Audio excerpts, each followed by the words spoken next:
very much for allowing time with us at Breaking Travel News. Please do introduce yourself. So I am Simon Fiquet, Head of Global Account for Travel in APAC for Google.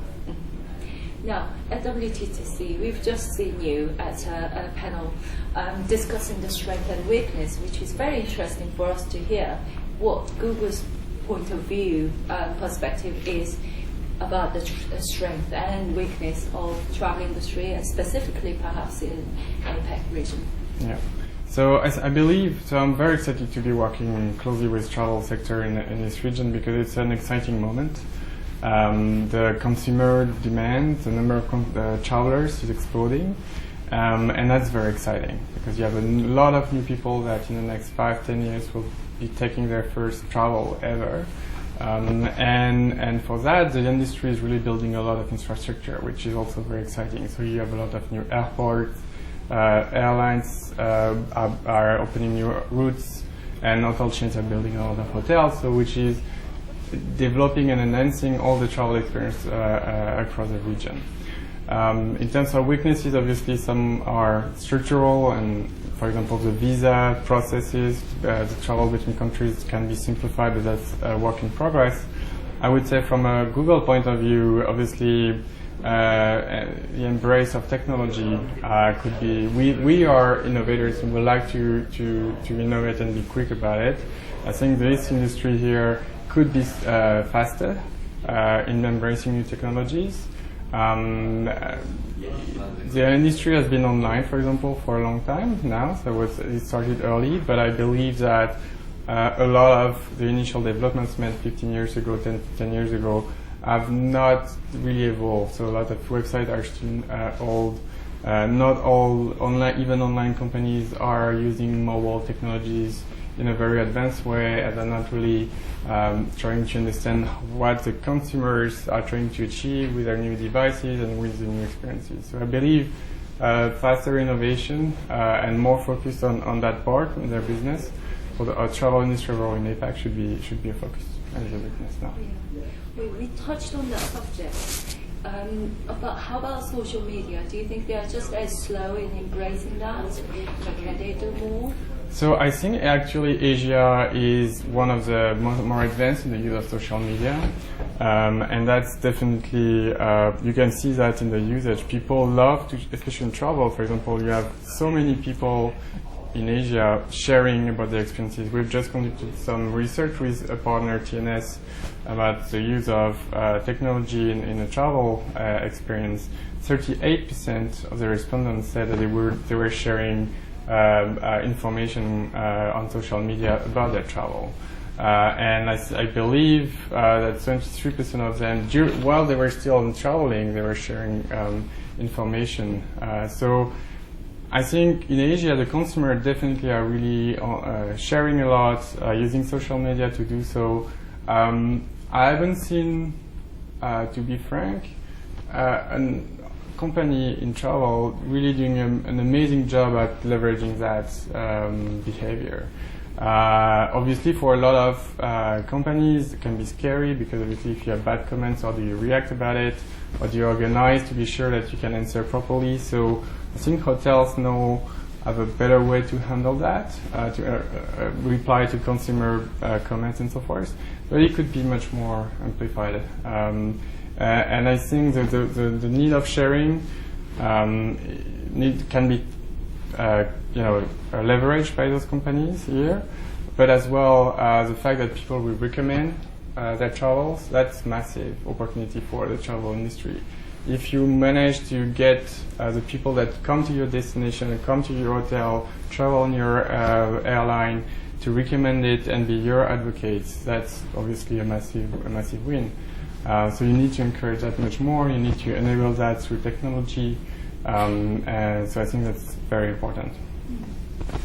Well, so one of the biggest topics here obviously was about the tremendous growth this region is enjoying. Now, do you have strategy in line with that? Exploding, amount of users, perhaps, China coming online and so on, Google Travel, doing enough to actually stay ahead? So on our side, obviously, we constantly innovate, and that's the way we really try to understand what consumers want and try to really release new products or enhance our functionalities to make sure that we keep relevant for consumers. In the travel space, for example, we've enhanced a lot our search results. So we have a specific, for example, page for hotel. When you're searching for a given hotel, you'll have a very different experience from the normal Google search results. And you'll be able to see that on the map, you'll be able to see a lot of pictures, you'll be able to get a lot of information if you're interested to select a hotel to the place you want to go. We try to make sure that in the search results, you see much more videos, you see much more pictures, etc. So you basically, that you give better answers to the question that is being asked through a query on the search engine. So for us, it's key. In Asia, it's a great region right now, and a lot of people are coming online, and there are more and more people using internet. But for us, it's what we're trying to do to solve is really like answering the question that people are asking, and it's really from understanding what people really want to achieve. Make it easier, right? Yeah.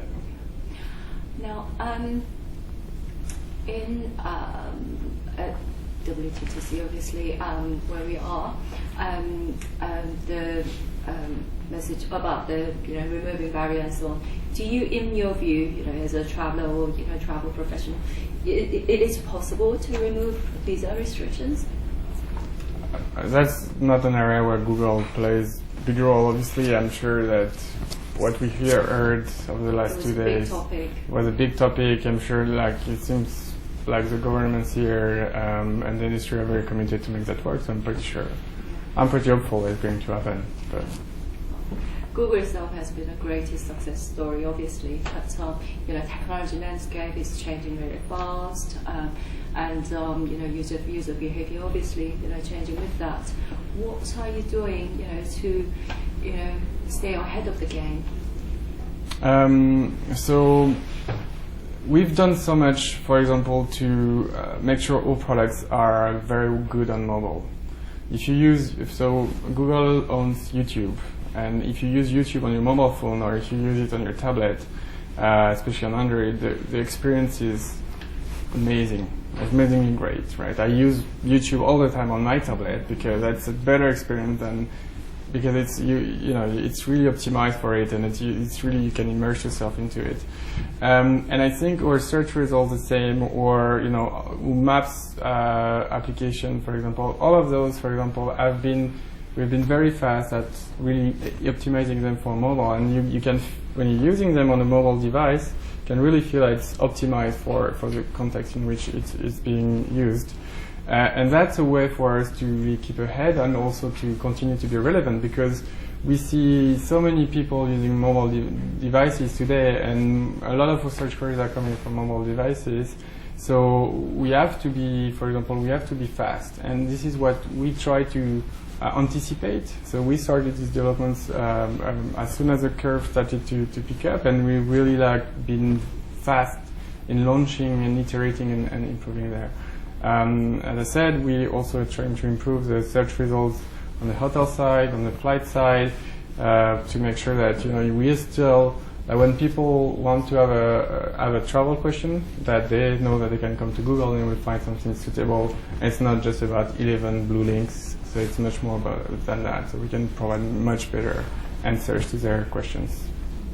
Well, brilliant. Thank you ever so much for your time. You're welcome. Thank you.